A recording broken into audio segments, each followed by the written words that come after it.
میرے پاکستانیوں، آج میں آپ سے ایک موضوع کے اوپر جس مسلسل میں بات کر رہا ہوں، میں بات تو اسی پہ کرنا چاہتا ہوں، لیکن میں آج ایک اپنا لائے عمل دینے لگا ہوں کہ ہم نے اب اس ملک میں یہ جو ظلم اور نا انصافیاں ہو رہی ہیں، اس کے اوپر اب ہم نے کون سی پولیٹیکل ایکٹیویٹی شروع کرنی ہے، اور وہ میں ساری میری جو پولیٹیکل پارٹی ہے، میرے جو کارکن ہیں، ان کو اور میں پاکستانی عوام سے مخاطب ہونا چاہتا ہوں کہ اب اگلا راستہ کیا ہے، کیونکہ مجھے آہستہ آہستہ اب یہ یقین ہو گیا ہے کہ اس کے باوجود کہ ہمارا ملک کا آئین بڑے واضح طریقے سے کہتا ہے کہ الیکشن 90 دن میں ہونی ہے، یعنی جب ہم نے اپنی اسمبلیاں پنجاب کی اور پختونخوا کی، جب ہم نے اپنی اسمبلیاں ڈیزالو کی تو ہم نے اس نالج سے کی کہ پاکستان کا جو آئین ہے وہ واضح کر دیتا ہے کہ 90 دن کے اندر الیکشن ہونے ہیں۔ 91 دن کا مطلب یہ کہ جو بھی گورنمنٹ ہے وہ غیر آئینی ہوگی، یعنی یہ جو چیف منسٹرز کیئر ٹیکر کے اپوائنٹ کیے گئے ہیں، 91 دن ان کے اوپر آئین کی وہ شک لگتی ہے جس میں یہ آئین کی خلاف ورزی کر رہے ہیں، تو وہ ساری جو سزائیں اس کے ساتھ ہیں وہ ان کے اوپر لاگو ہوتی ہیں۔ اور اس کے اندر جو الیکشن کمیشن ہے، جو چیف الیکشن کمشنر ہے، اس کا جو رولز اب تک سامنے آ رہا ہے کہ اس کے باوجود کہ اس کو پتہ ہے کہ پاکستان کا جو آئین ہے وہ 90 دن کے اندر الیکشن کروایا تھا جب ہماری اسمبلیاں ڈیزالو ہوئی، تو نہ گورنر نے ابھی تک اس کے اوپر چلا ہے، دونوں گورنرز نہیں چلے، نہ الیکشن کمیشن اس کے اوپر چلی۔ اور جو سب سے حیرتناک بات ہے کہ الیکشن کمیشن بے بسی ظاہر کر رہی ہے کہ جی پیسے نہیں ہیں، وہ کوئی گورنمنٹ کا ادارہ میرے ساتھ تعاون نہیں کر رہا، کہ جی وہ کوئی کہتا ہے ہر قسم کی ہم خبریں پڑھتے ہیں کہ جی پولیس نہیں ہوگی تو فوج نہیں ہوگی۔ تو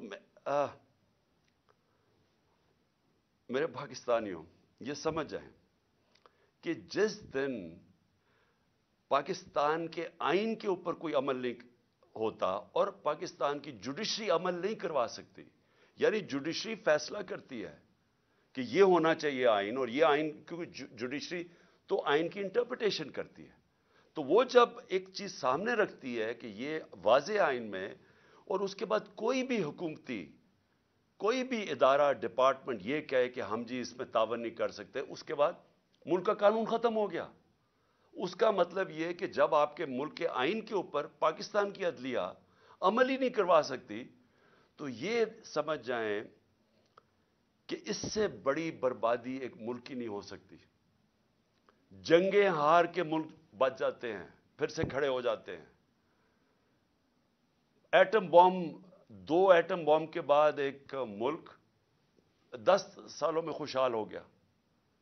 بم، جنگیں، زلزلے یہ تباہ نہیں کرتے ملک کو۔ ملک تباہ ہوتا ہے جب اس ملک کا انصاف ختم ہو جاتا ہے، جب اس ملک میں رول آف لا ختم ہو جاتا ہے، جب اس ملک کے جو بنایا ہوا آئین ہے اس کے اوپر عمل ختم ہو جاتا ہے، اور جب ججز اپنی ججمنٹ سے ایک ملک کے اوپر امپوز نہیں کر سکتے۔ تو ہم آج ادھر کھڑے ہو گئے ہیں، ہم آج ادھر کھڑے ہیں کہ ہم تماشا دیکھ رہے ہیں۔ میں پولیٹیکل پارٹی کا ہیڈ ہوں، ہم انتظار کر رہے ہیں کہ کب 90 دن کے الیکشن کا کب شیڈیول آئے گا۔ ہم نے پھر سے میں کہتا ہوں کہ میں کوئی پاگل تو نہیں تھا کہ میں اپنی 2 گورنمنٹس گرا دوں، ڈیزالو کر دوں۔ ہم نے تو آئین کو سامنے رکھتے ہوئے ڈیزالو کیا۔ پہلے ہم ان کو کوشش کرتے رہے، ان کو کہتے، یہ جو امپورٹڈ حکومت آئی ہے ان کو بار بار کہتے رہے کہ دیکھیں یہ ملک آپ نہیں چلا سکتے، آپ کے پاس پبلک مینڈیٹ نہیں ہے۔ الیکشن سے جو آتا ہے اس کے پاس مینڈیٹ ہوتا ہے، جو آکشن سے آتا ہے، یعنی جو لوگوں کے ضمیروں کی قیمت لگا کے کروڑوں روپے حرام کا پیسہ خرچ کر کے لوگوں کو خرید کے گورنمنٹ کراتا ہے، اس کے پاس پبلک مینڈیٹ نہیں ہوتا، وہ اس ملک کو کبھی بھی نہیں سنبھال سکتا تھا۔ جدھر مشکل فیصلے کرنے پڑے، یہ کہتے ہیں جی ہم نے بڑے مشکل فیصلے کیے. انہوں نے کیا مشکل فیصلہ کیا؟ قیمتیں بڑھا دی. یہ کوئی مشکل فیصلہ ہے کہ آپ آ کے ہر بجلی کی، گیس کی، سب کی، اور یہ جو قیمتیں بڑھاتے جا رہے ہیں کہ جی ہمیں آئی ایم ایف نے کہا. ہم بھی آئی ایم ایف کے نیچے تھے، ہم 2.5 سال آئی ایم ایف کے نیچے تھے، ہمیں بھی کہا جا رہا تھا قیمتیں بڑھائیں. ہم نے اپنے ملک کی دولت بڑھائی، ہم نے ویلتھ کریشن کی، ہم نے وہ اپنے ملک میں زیادہ ڈالرز، تاریخ میں سب سے زیادہ ڈالرز لے کے آئے. ہم نے پوری کوشش کی کہ ہمارے ملک کی جب دولت بڑھے گی تو ہم قرضے واپس کریں گے. انہوں نے آ کے آئی ایم ایف کے کندھے پہ بندوق چلائی، ساری چیزیں مہنگی کر دی کہ جی آئی ایم ایف کہہ رہا ہے ہمیں، اور لوگوں کی کمر توڑ دی. اور جو آمدنی تھی جس سے ہم نے قرضے واپس کرنے تھے وہ سکڑ گئے. نہ ہماری ایکسپورٹس بھی نیچے آ گئی، ریمیٹنس بھی نیچے آ گئی. اب ٹیکس کلیکشن نیچے آئی کیونکہ انڈسٹری بند ہو رہی ہے. جو ہماری پیداوار تھی، جو کسانوں کا حال ہے، وہ اب کسانوں کی پیداوار جب نیچے آئے گی تو ہم نے قرضے واپس کیسے کرنے ہیں؟ حل یہ تو نہیں ہے کہ اور مزید اور قرضے لیتے جاؤ. حل تو یہ ہے کہ ملک کی دولت میں اضافہ کریں تاکہ ہم قرضے واپس کریں. تو ان کے لیے جو مشکل اب ہے گورنمنٹ کے لیے، وہ ایک ہی تھی کہ کسی طرح یہ ملک میں ری اسٹرکچرنگ کروا دے. جو کرائسس آتا ہے اس کے اندر ہم ملک کے اندر اصلاحات کر دیتے، ہم اپنی آمدنی بڑھانے کے وہ سارا جو گورننس سسٹم ہے وہ چینج کر دیتے. وہ یہ اب کر نہیں سکتے کیونکہ ان کے پاس مینڈیٹ بھی نہیں ہے، نہ ان کے پاس صلاحیت ہے. لیکن میں آج اپنی قوم کے سامنے جو بات کہنا چاہتا ہوں کہ دیکھیں، اگر کسی کا خیال ہے، یہ میں پہلے بھی کہہ بیٹھا ہوں، کہ کوئی بڑا قابل، کوئی جینیس، کوئی اکانومسٹ دنیا سے باہر لے آئیں اور وہ ہمیں کوئی ایسی اکنامک پالیسی دے جس سے ملک اٹھ جائے گا، تو آپ کو سمجھنا چاہیے کہ اکنامک پالیسی ایک ملک کی انوائرمنٹ کے اندر بنائی جاتی ہے. یعنی ایک ماحول ہوتا ہے جس کے اندر اکنامک پالیسی امپلیمنٹ کی جاتی ہے. یعنی آپ کی گورنمنٹ کیسے چلتی ہے. سب سے اہم چیز ہوتی ہے رول آف لا. وہ کیوں امپورٹنٹ ہوتی ہے کہ اس میں جب میں کانٹریکٹ، میں مثلا سرمایہ کار پاکستان میں پیسہ لگانا چاہتا ہوں تو کیا میں اپنا کانٹریکٹ انفورس کر سکوں گا؟ کیا عدلیہ میری انویسٹمنٹ کو پروٹیکٹ کرے گی؟ کیا ملک کے اندر کیا وہ رول آف لا یعنی قانون کو امپلیمنٹ کرنے کی کیا وہ صلاحیت ہے کہ مجھے اعتماد ہوگا کہ میں جب پیسہ لگاؤں گا تو اس کی حفاظت کی جائے گی؟ آج یہ حال ہے کہ جو لوگوں نے پاکستانی بینکوں کے اندر ڈالرز رکھے ہوئے تھے، آج ان کو ڈالرز نہیں مل رہے. یہ ان کو گارنٹی دی گئی تھی کہ آپ اپنے ڈالرز پاکستان میں رکھیں بینکوں میں اور ہم ان کی حفاظت کریں گے. آج وہ لوگ اپنے ڈالرز بینکوں سے نہیں نکال سکتے. یہ بھی یہ کانٹریکٹ جو سوشل کانٹریکٹ ہوتا ہے عوام میں اور حکومت میں، پہلے تو یہ اس کی نفی کر کے رکھ دی ہے. اب سوچیں کون باہر سے پیسے لے کے آئے گا پاکستان میں؟ بلکہ بیرون ملک پاکستانی ابھی بھی اپنا پیسہ نکالنا شروع ہو گئے ہیں یا پیسہ نہیں لا رہے پاکستان میں، جس کا مطلب کہ ڈالرز مزید اور کم ہوتے جا رہے ہیں پاکستان میں، جس کا مطلب ڈالر کے قرضے بڑھتے جا رہے ہیں پاکستان میں. تو اس ماحول کے اندر یہ جو آج اتنی بڑی ہمارے آئین کی خلاف ورزی ہو رہی ہے کہ 90 دن سے یہ کوئی ان کی سوچ نہیں نظر آ رہی کہ 90 دن کے اندر الیکشن کروانا ہے، بلکہ پورا دباؤ رکھا جا رہا ہے، ہر ادارے کے اوپر دباؤ رکھا جا رہا ہے کہ کسی نہ کسی طرح یہ الیکشن کو کھینچے. کیونکہ یہ ساری جو پی ڈی ایم ہے یہ الیکشن سے بھاگ رہی ہے، ڈرتی ہے الیکشن لڑتے ہوئے. ان کو پھر سے میں کہتا ہوں، یہ الیکشن سے گورنمنٹ میں نہیں بیٹھے، آکشن سے بیٹھے ہوئے ہیں. یہ ڈرے ہوئے ہیں الیکشن ہوگا یہ ہار جائیں گے. لہٰذا اس کا مطلب یہ ہے کہ آئین کی خلاف ورزی ہو جائے لیکن الیکشن نہ ہو. اور یا پھر یہ کوشش کر رہے ہیں جو میں نے بات شروع کی تھی کہ میں پارٹی کا ہیڈ ہوں، ہمیں ابھی تیاری ہونی چاہیے تھی الیکشن کیمپین کی، مجھے ابھی ٹکٹس فائنلائز کرنے چاہیے تھے لوگوں کے تاکہ وہ ہمارے سارے جو کینڈیڈیٹس اپنے حلقوں میں نکلیں، لیکن ابھی تک ہمیں ڈیٹ ہی نہیں مل رہی. اور یہ کدھر تک جائیں گے؟ کیا ان کا وہ خیال ہے جو انہوں نے کراچی میں کیا تھا کہ ڈیلے کرتے کرتے، ڈیٹس چینج کرتے کرتے آخر میں اتنا تھوڑا ٹائم دیا الیکشن سے پہلے کو کوئی کیمپین ہی نہیں کر سکا، کیونکہ یہ چاہتے تھے کہ ٹرن آؤٹ کم ہو. اگر لوگ کم نکلیں گے ووٹ ڈالنے کے لیے تو یہ سمجھتے ہیں کہ انہوں نے دھاندلی کر کے یہ الیکشن جیت سکتے ہیں. جو کراچی میں پیپلز پارٹی کا کراچی میں ووٹ بینک ہے ہی نہیں، کوئی پول سروے کر لیں، لیکن وہ الیکشن میں بڑا کارنامے دکھاتی ہے. وہ کیوں کرتی ہے؟ کیونکہ لوگ نکلتے نہیں اور دھاندلی کا موقع مل گیا. ہماری جو تحریک انصاف کی کوشش، جو ہم 16 جولائی کا الیکشن جیتے، اس کے بعد جو ہم اکتوبر کے اندر نیشنل اسمبلی کے الیکشن جیتے، جو ہم 16 جولائی کو پروونشل اسمبلی کے پنجاب میں الیکشن جیتے، ہم کیسے جیتے؟ کیونکہ بڑا زبردست ٹرن آؤٹ ہوا. پبلک، وہ کبھی بائی الیکشن میں اتنی پبلک نکلی نہیں، اس لیے ہم جیت گئے. اور دھاندلی کے باوجود ہم جیتے. سب ایک ہی پیج پہ کھڑے تھے، ساری پارٹیز ایک طرف تھی، ان کو پوری اسٹیبلشمنٹ کی بیکنگ تھی، الیکشن کمیشن کے ساتھ ہی. کیونکہ پبلک باہر نکلے، ہم جیت گئے. تو اب یہ مجھے خوف یہ ہے کہ کوششیں کر رہے ہیں کہ اینڈ میں جا کے اگر الیکشن ہو، بھی پہلے تو کوشش ان کی ہے کہ الیکشن نہ ہوگا اگر اینڈ میں، تو اتنی کم ٹائم ہمیں کیمپین کا ملے کہ یہ اس کم کیمپین کو استعمال کرتے ہوئے یہ الیکشن جیت جائیں. یہ اس وقت جو ان کی ہمیں نظر آ رہی ہے، ان کی پالیسی. اور میں اس لیے اپنی ساری قوم کو کہہ رہا ہوں کہ ہم، اگر یہ ان کا خیال ہے کہ ہم چپ کر کے ان کو الیکشن کو چوری کرنے دیں گے، یہ نہیں کر سکتے. اور یہ اگر ان کا خیال ہے کہ ہر حربہ استعمال کریں گے، اور پورا پریشر انہوں نے عدلیہ کے اوپر اب ڈال دیا ہے، ساری کوشش یہ ہے کہ کسی طرح الیکشن آگے جائے، تو اس کے اوپر ہم نے فیصلہ کیا ہے کہ ہم یہ جو ابھی میں تحریک اناؤنس کروں گا، ہم اس میں اب نکلنے لگے ہیں. میرا ذرا دوسرا اسی کا پہلو، اب میں جو اگلا پہلو لانا چاہتا ہوں کہ دیکھیں، ہم جو یہ پچھلے 10 مہینے میں ہم نے دیکھا ہے کہ پاکستان کی تاریخ میں اس طرح انسانوں کی بنیادی حقوق کی کبھی ایسی خلاف ورزی، پامالی نہیں ہوئی جو آج ہے. کبھی اس طرح بے شرمی سے، یعنی اسٹیٹ پاور استعمال کی گئی سیاسی مخالفین کے خلاف جو اب ہو رہا ہے. میں نے اس کی کئی مثالیں میں کئی دفعہ بتا چکا ہوں کہ جو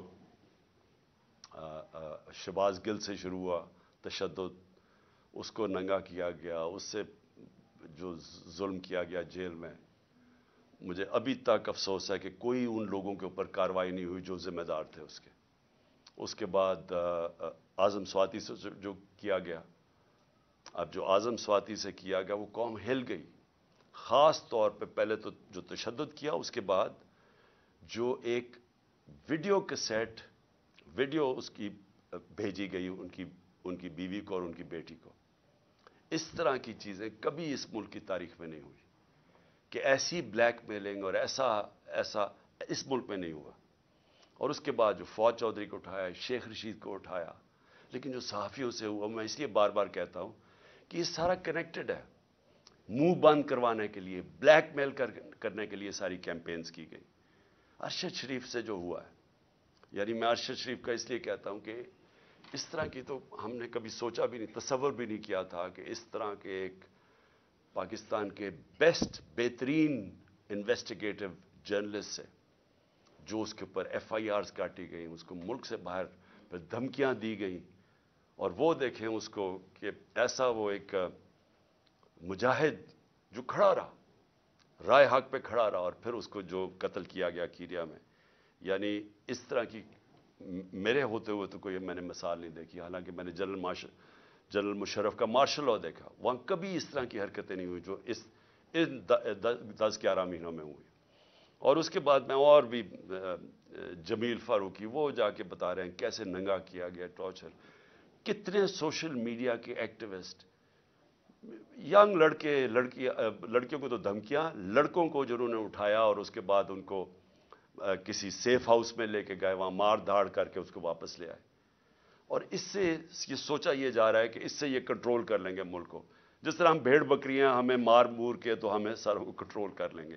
یہ سارا ہو رہا ہے اس کے پیچھے. میں اس کے اوپر خاص توجہ ذرا دینا چاہتا ہوں کہ میری جو جے آئی ٹی ہے، میں یہ اس لیے آپ کے سامنے رکھ رہا ہوں کیونکہ میں یہ بار بار لوگوں کے سامنے اس چیز کو لے آیا ہوں. اس سے پہلے میں صرف کہنا چاہتا ہوں کہ 13 کی رات کو ایک ملتان کے اندر پیپرز درج کروانے کا جو ٹائم تھا، اس ایک انسیڈنٹ ہوتا ہے نون لیگ کی اور